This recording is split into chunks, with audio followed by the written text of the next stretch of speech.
I'll tell you what, this year has been so hard for me. I contemplated retiring multiple times. You know, I sat in the coach's office, I talked to my wife, and I just didn't know if I wanted to do anymore. I've been at the top of what I've wanted to do since I was a little kid.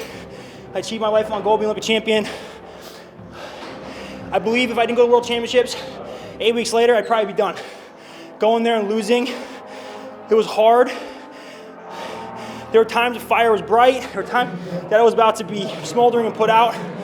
But my wife, my coaches, my inner circle of people, I mean, they sat me down and said, what do you want?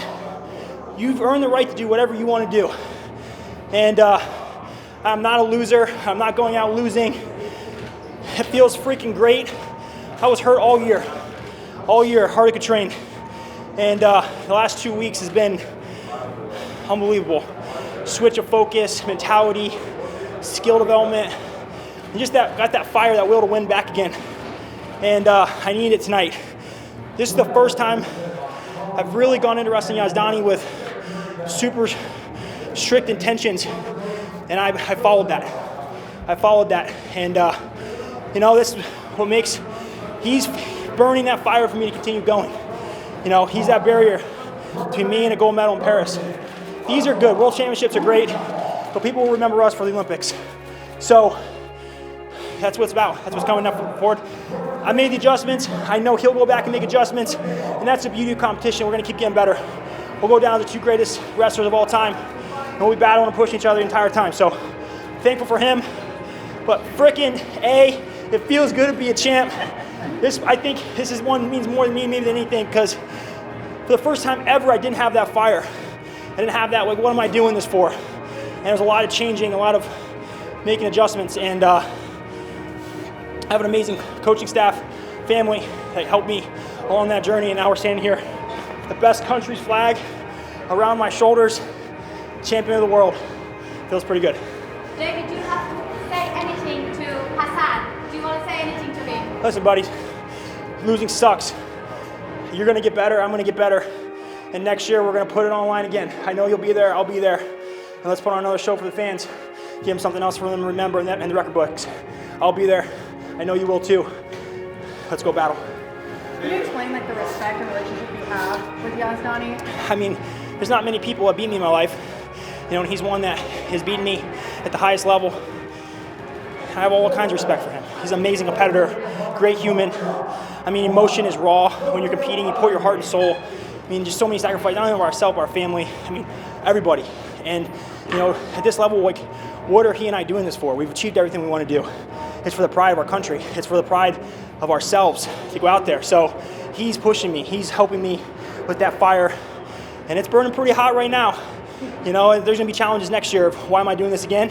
And I'll have to remind myself what I felt like to lose and what it feels like to win. You had like 6 or 7 matches this year, a limited schedule.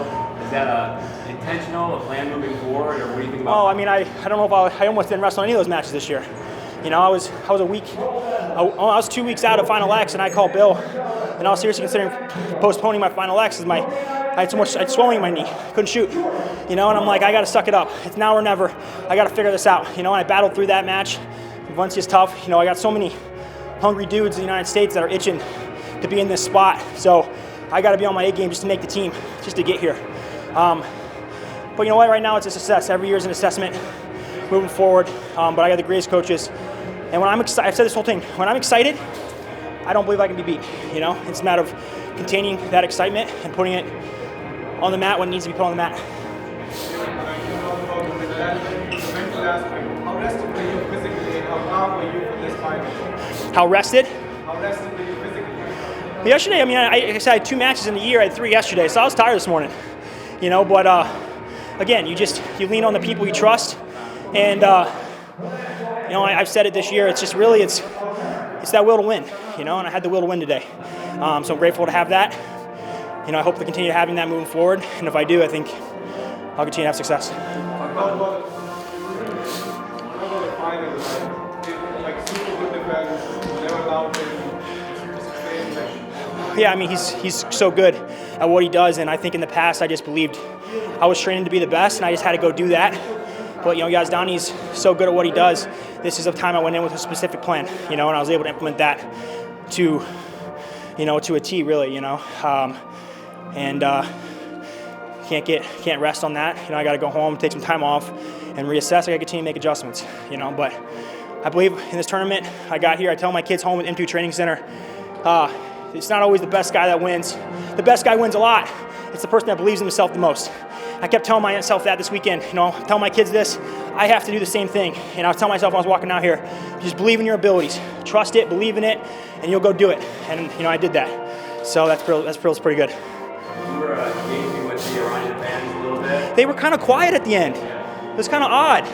I wonder why. You know, it's kind of strange. I expect them to be a little more vocal, but they're pretty passionate, so that's pretty good.